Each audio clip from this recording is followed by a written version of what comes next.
नमस्कार प्यारे विद्यार्थियों, आपका पुनः स्वागत है हमारे YouTube चैनल पे। तो आज हम चर्चा करेंगे हमारे मैसेंजर आरएनए की स्ट्रक्चर और उसकी प्रोसेसिंग, किस तरीके से जो एमआरएनए बनता है वो मैच्योर कैसे होता है, उसके बारे में आज हम चर्चा करेंगे।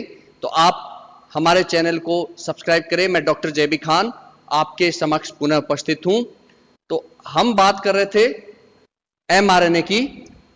आरएनए जो सिंगल स्टैंडर्ड होता है वह डीएनए जैसा ही होता है और उसी की तरीके से न्यूक्लियोटाइड से बना हुआ होता है और यह साइटोप्लाज्म में पाया जाता है। डीएनए से और इसमें जो डिफरेंस होता है, अगर हम आरएनए और डीएनए के डिफरेंस की बात करें तो डीएनए डबल स्टैंडर्ड होता है और आरएनए हमारा सिंगल स्टैंडर्ड होता है। इसके अलावा डीएनए में थायमिन नाइट्रोजन क्षार होती है और आरएनए में यूरेसिल नाइट्रोजन क्षार होती है।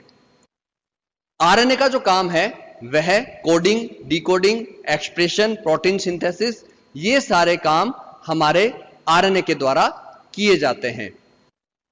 तो आरएनए जो है वो कितने प्रकार के होते हैं? हमें पता है हमारे आरएनए 3 प्रकार के होते हैं, लेकिन हम इसको ब्रॉड व्यू में लेते हुए हम यहां पे पहले देखेंगे कि हमारा आरएनए जो है वो 2 प्रकार का होता है। पहला आरएनए जेनेटिक आरएनए, जहां कहीं भी डीएनए अनुपस्थित होता है हमारा आरएनए जो है वो जेनेटिक मटेरियल के रूप में, आनुवांशिक पदार्थ के रूप में कार्य करता है, इसलिए हम उस आरएनए को कहते हैं जेनेटिक आरएनए। ये मोस्ट ऑफ प्लांट वायरसेस जो है, पादप विषाणु है, उनमें पाया जाता है और कुछ एनिमल वायरसेस में पाया जाता है जहां पे डीएनए नहीं होता। तो RNA act as a genetic material, इसलिए हम इस आरएनए को कहते हैं जेनेटिक आरएनए। प्लांट वायरसेस कौन कौन से हैं जहां पर ये आरएनए जेनेटिक फॉर्म में काम करता है?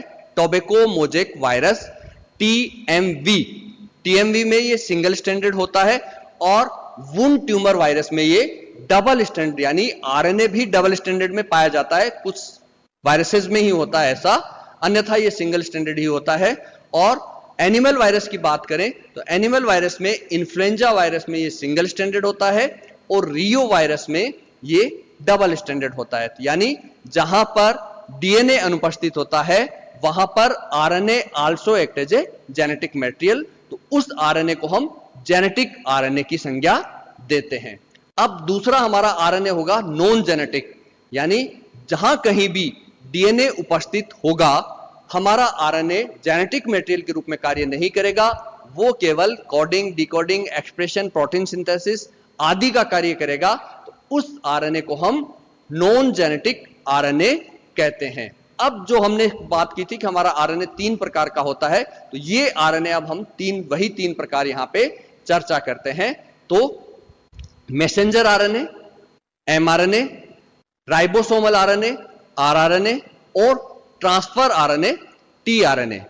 अब मैसेंजर आरएनए कब, कहां, कैसी प्रोटीन बननी है उसका संदेश डीएनए से लेकर साइटोप्लाज्म तक जाता है, इसलिए इसको कहा जाता है messenger RNA. Ribosomal RNA synthesis होने के बाद राइबोसोम से जुड़कर राइबोसोम का निर्माण करता है, इसलिए इसका नाम दे दिया हमने राइबोसोमल आरएनए। ट्रांसफर आरएनए, स्थानांतरण आरएनए, कोशिका द्रव्य में पड़े हुए अमीनो एसिड को उठाकर प्रोटीन सिंथेसिस स्थल तक ले जाता है, ट्रांसफर करता है, इसलिए इसका नाम हमने रख दिया ट्रांसफर आरएनए, टीआरएनए नाम हमने इसका रख दिया। तो सबसे पहले मैसेंजर आरएनए, एमआरएनए, इसका फंक्शन है ट्रांसफर ऑफ लैंग्वेज, भाषा या आदेश। डीएनए को जो आदेश प्रोटीन सिंथेसिस के लिए दिया जाता है उस आदेश को लेकर यह साइटोप्लाज्म तक जाता है, यानी एक मैसेज को लेकर यह साइटोप्लाज्म तक जाता है। इसलिए जैकब एंड मोनेड ने इनका नाम रखा मैसेंजर आरएनए। एमआरएनए नाम जैकब एंड मोनेड के द्वारा रखा गया। टोटल जो आरएनए होता है, टीआरएनए, आरआरएनए, एमआरएनए, यानी टोटल आरएनए का 2 से 5% भाग मैसेंजर आरएनए के द्वारा बनाया जाता है और इसका आणविक भार, मोलिकुलर वेट जो है वो 15 से 20 डाल्टन तक होता है, 15 से 20 डाल्टन तक होता है। और एक mRNA कितना लंबा हो सकता है? वह 900 से 1500 न्यूक्लियोटाइड, 900 टू 1500 न्यूक्लियोटाइड लंबा होता है। लेकिन अगर हम देखें मिनिमम एक mRNA कितना छोटा हो सकता है, तो वो 300 न्यूक्लियोटाइड से छोटा कभी नहीं होगा, नेवर। क्यों? क्योंकि जब भी कभी कोई प्रोटीन बनती है तो उसमें 100 अमीनो एसिड आवश्यक रूप से जुड़ते हैं, और एक अमीनो एसिड को जोड़ने के लिए 3 न्यूक्लियोटाइड हमें कोड के रूप में चाहिए होते हैं। इसलिए जब 100 अमीनो एसिड को जोड़ना होगा तो 300 न्यूक्लियोटाइड हमें चाहिएंगे। तो यानी 300 न्यूक्लियोटाइड से छोटा mRNA कभी नहीं बनता है, ये ध्यान रखिएगा आप। तो ये, लेकिन नॉर्मली इसकी लेंथ जो है वो 900 से 1500 न्यूक्लियोटाइड लंबी होती है। इसका जो लाइफ स्पान है वो लगभग 2 मिनट होता है, और वर्किंग जो लाइफ स्पान है वो तो 2 मिनट से भी कम होता है। 2 मिनट में ये बनता है, काम करता है और खत्म हो जाता है। यानी साइटोप्लाज्म में इतने एंजाइम होते हैं जो इसको डिग्रेड कर देते हैं, खत्म कर देते हैं। अब जो हमारा mRNA बनता है वो 2 प्रकार से बनता है। एक मोनोसिस्ट्रोनिक, सिस्ट्रोन से बना है। सिस्ट्रोन का मतलब होता है फंक्शनल पार्ट ऑफ जीन, यानी जीन का फंक्शनल पार्ट होता है, तो इससे बना है मोनोसिस्ट्रोनिक। जब एक ही प्रकार की प्रोटीन को कोड करे, यानी ये एक ही बार एक ही प्रकार की प्रोटीन को कोड करेगा, इसलिए इसे मोनोसिस्ट्रोनिक कहा जाता है। और यूकैरियोटिक्स यानी हायर ऑर्गेनिज्म में इस प्रकार के आरएनए बनते हैं। पॉलीसिस्टोनिक सेकंड टाइप है हमारा पॉलीसिस्टोनिक। ये एक बार में एक से ज्यादा प्रकार की प्रोटीन को कोड करते हैं, इसलिए इनको पॉलीसिस्टोनिक। और ये लोअर ऑर्गेनिज्म यानी प्रोकैरियोटिक सेल में इस प्रकार का mRNA पाया जाता है, प्रोकैरियोटिक सेल में पाया जाता है। स्ट्रक्चर, संरचना mRNA की कैसी होती है, तो इसमें हमने कई पार्ट डिवाइड कर दिए हैं। 5 एंड से शुरू होते हैं और 3 एंड की ओर हम चलते हैं। तो 5 एंड से 3 एंड की ओर अगर हम इसकी स्टडी करें तो सबसे पहले इसका पार्ट हमने डिवाइड किया कैप या टोपी। कैप में क्या होता है, 5 एंड पे एक न्यूक्लियोटाइड जुड़ता है 7 मिथाइल ग्वानिसिन। मैथिलेटेड न्यूक्लियोटाइड जुड़ता है, क्षार जुड़ती है 7 मिथाइल ग्वानोसिन, इसलिए इस पार्ट को कहा जाता है केप। केप कहा जाता है, ये इसको स्टेबिलिटी प्रदान करता है, यानी जो एंजाइम सेल के अंदर साइटोप्लाज्म में होते हैं उसको डिग्रेड करने से बचाने के लिए इसमें मैथिलेशन किया जाता है। दूसरा जो इसका पार्ट है वह है नॉन कोडिंग रीजन, जिसको हम कहते हैं इंट्रोन, और ये सबसे पहला है इसलिए इसको कहा जाएगा इंट्रोन फर्स्ट, I फर्स्ट कहा जाएगा।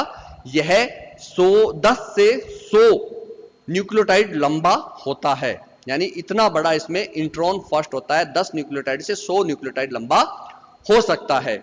उसके बाद सबसे पहले जो कोडोन होता है उसको कहा जाता है आरंभक codon, initiation codon. Initiation codon होता है जो हमेशा AUG, सबसे पहला इनिशिएशन कोडोन ऑलवेज आपको याद रखना है AUG। कुछ कोशिकाओं में ये GUG भी हो सकता है, लेकिन मोस्ट ऑफ केसेस में ये AUG भी होता है, इसलिए इनिशिएशन कोडोन की जब भी चर्चा है तो वो AUG होता है। उसके बाद जो नेक्स्ट संरचना में हमारा पार्ट होता है वो कोडिंग रीजन, यानी वह पार्ट जो कि एक्चुअल प्रोटीन सिंथेसिस करता है उसे हम कह रहे हैं कोडिंग रीजन, कोडिंग क्षेत्र। ये 900 से 1500 न्यूक्लियोटाइड लंबा हो सकता है। जैसा कि हमने कहा कि इतना बड़ा ये हमारा mRNA होता है, तो 900 से 1500 न्यूक्लियोटाइड लंबा हो सकता है। देन नेक्स्ट पार्ट है हमारा समापक codon, terminator code.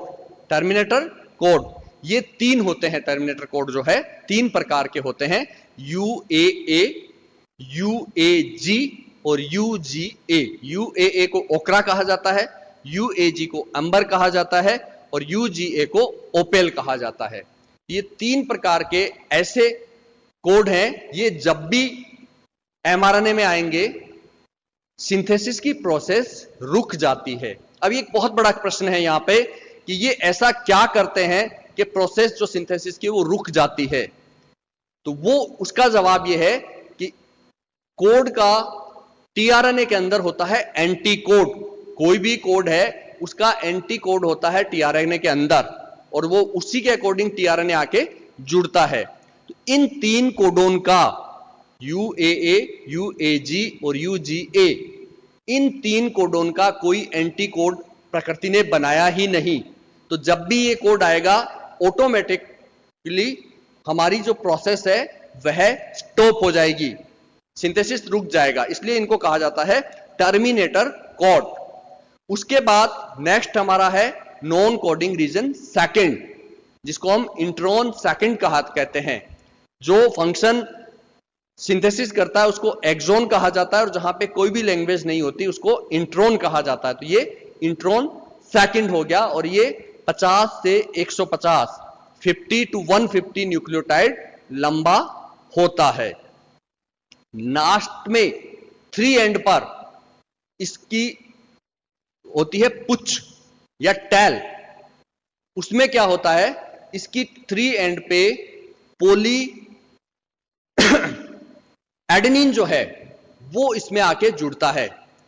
Poly adenine आके या जुड़ता है, वो लगभग 250 तक 100 से 250 तक पोली एडेनिन सीक्वेंस आकर यहां पर जुड़ती है, जिसे हम टेल कहते हैं। तो ये एक हमारी mRNA की स्ट्रक्चर इस प्रकार से फॉर्म होती है। जो हमने कहा, आप इस डायग्राम में अब देखिए, कैप है 5 एंड पे 7 मिथाइल ग्वानिसिन, उसके बाद इंट्रॉन, एक्सॉन, इंट्रॉन और ये लास्ट में पोली ए टेल, पोली ए टेल। तो ये यहां पे आप देखिए AUG इनिशिएशन कोडोन हो गया, then exon, intron, exon, intron, ये इस तरीके से इंटरप्ट होता है और इसको बाद में प्रोसेसिंग किया जाता है।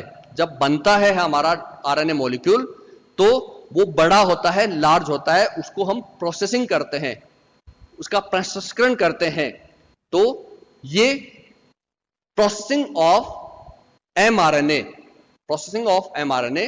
तो इसमें जो हमारा mRNA बनता है सबसे पहले वो बड़ा होता है, लार्ज होता है, इसलिए उसको कहा जाता है HNRNA, हिट्रोजीनस न्यूक्लियर RNA। यानी वो RNA जो एज इट इज DNA जैसा है, जितना बड़ा DNA था जहां पे ये बना उतना बड़ा mRNA है, इसलिए इसको कहा जाता है हिट्रोजीनस न्यूक्लियर RNA।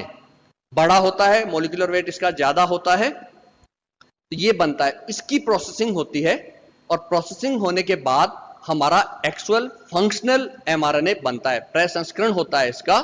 तो इसमें जैसे भी हमने स्ट्रक्चर में बताया, इसमें क्या क्या होते हैं, एक्सॉन होते हैं जो सिंथेसिस करते हैं, इंट्रॉन होते हैं जो कोई सिंथेसिस नहीं करते हैं। तो ये इंट्रॉन को यहां से काट कर बाहर निकाला जाता है, स्प्लाइसिंग की जाती है, काटकर बाहर निकाला जाता है। तो इसको 3 स्टेप में हम प्रोसेसिंग करते हैं, इसकी कैपिंग, स्प्लाइसिंग और टेलिंग। 5 एंड पे कैपिंग होती है, 20 में इंट्रॉन को हटाकर स्प्लाइसिंग होती है और 3 एंड पे पोली एडेनिन चेन जोड़ते हैं, उसको टेलिंग कहा जाता है। तो 3 प्रोसेस में हमारे mRNA का प्रोसेसिंग किया जाता है। सबसे पहले कैपिंग। कैपिंग में जैसा कि मैंने पहले बताया 5 एंड पर 7 मिथाइल ग्वानिसिन जोड़ा जाता है, 7 मिथाइल ग्वानिसिन जोड़ा जाता है। ये इसको स्थायित्व प्रदान करता है, साइटोप्लाज्म में उपस्थित एंजाइम से बचने के लिए ये कैप इसके ऊपर जोड़ दी जाती है, कैप जोड़ दी जाती है, ये कैपिंग कहलाती है। दूसरा हो गया स्प्लाइसिंग। अब जो इंट्रॉन है I1, I2 अभी हमने स्ट्रक्चर में देखा, तो ऐसे इसमें इंट्रॉन्स होते हैं। ये इंट्रॉन है, उनको एंजाइम्स के द्वारा काट कर हटा दिया जाता है और मॉलिक्यूल को वापस जोड़ दिया जाता है, इसे कहते हैं स्प्लाइसिंग। स्प्लाइसिंग। और जिस एंजाइम की सहायता से ये फंक्शन किया जा रहा है उस एंजाइम को कहा जाता है राइबोजाइम। राइबोजाइम की सहायता से ये स्प्लाइसिंग का कार्य किया जाता है। इंट्रॉन को काट के हटा दिया और वापस डीएनए मॉलिक्यूल, आरएनए मॉलिक्यूल को जोड़ दिया। फिर टैलिंग, इसके 3 एंड पर 100 से 250 पॉली एडेनिन नाइट्रोजन क्षार को जोड़ा जाता है। नाइट्रोजन क्षार को जोड़ा जाता है और यह सिंथेसिस होने के बाद जोड़ा जाता है और इस प्रोसेस को कहते हैं पॉली एडाइनाइलेशन।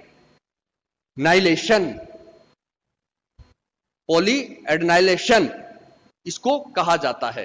तो ये हमारी हो गई एमआरएनए की प्रोसेसिंग, कैपिंग, स्प्लाइसिंग और टेलिंग। 5 एंड पे 7 मिथाइल ग्वानिसिन जोड़ा जाता है, इंट्रोन को कट करके स्प्लाइसिंग की जाती है राइबोजाइम एंजाइम की सहायता से और 3 एंड पे पॉली एडेनिन को जोड़ा जाता है। इसके अलावा अगर हम टीआरएनए की बात करें, टीआरएनए की स्ट्रक्चर हमने पढ़ी थी, उसमें कुछ अनयूजुअल क्षार, असामान्य क्षार पाई जाती है, जैसे स्यूडो यूरिडीन, डाइहाइड्रो यूरिडीन। ये भी बाद में प्रोसेसिंग के दौरान इनका मिथाइलेशन, इथाइलेशन और डीएमिनेशन किया जाता है, तो वो भी असामान्य क्षार का निर्माण वहां पर किया जाता है। तो ये जो प्रोसेसिंग हम देख रहे थे कि ये हमारा कौन सा आरएनए है, HNRNA, हेट्रोजीनस न्यूक्लियर आरएनए, जिसमें इंट्रॉन है और साइज इसकी बड़ी है। तो सबसे पहले इसमें ट्रांसक्रिप्शन होता है, उसके बाद 3 एंड पे कुछ अननेसेसरी क्षार होते हैं, उनको हटाया जाता है और हटाने के बाद इसकी स्प्लाइसिंग और एडिशन ऑफ पॉली ए वो होता है और अंत में हमारा लास्ट में ये एक मैच्योर परिपक्व एमआरएनए बन जाता है जो कि प्रोटीन सिंथेसिस के लिए तैयार है। प्रोटीन सिंथेसिस के लिए तैयार है। तो इसमें कैपिंग, स्प्लाइसिंग और टेलिंग, ये 3 मेथड से हमारा HNRNA एमआरएनए में कन्वर्ट हो जाता है। अब ये एमआरएनए साइटोप्लाज्म में जाकर प्रोटीन सिंथेसिस का फंक्शन परफॉर्म करता है और इसकी, जैसे कि मैंने बताई, life cycle, life span 2 minute होती है, तो 2 मिनट में ये प्रोटीन सिंथेसिस भी करेगा और नष्ट भी हो जाएगा। तो बहुत बहुत धन्यवाद प्यारे विद्यार्थियों, आप हमारे साथ ऐसे ही जुड़ते रहिए, हमारे चैनल को सब्सक्राइब करते रहिए। आपका बहुत बहुत धन्यवाद। जय हिंद, जय भारत।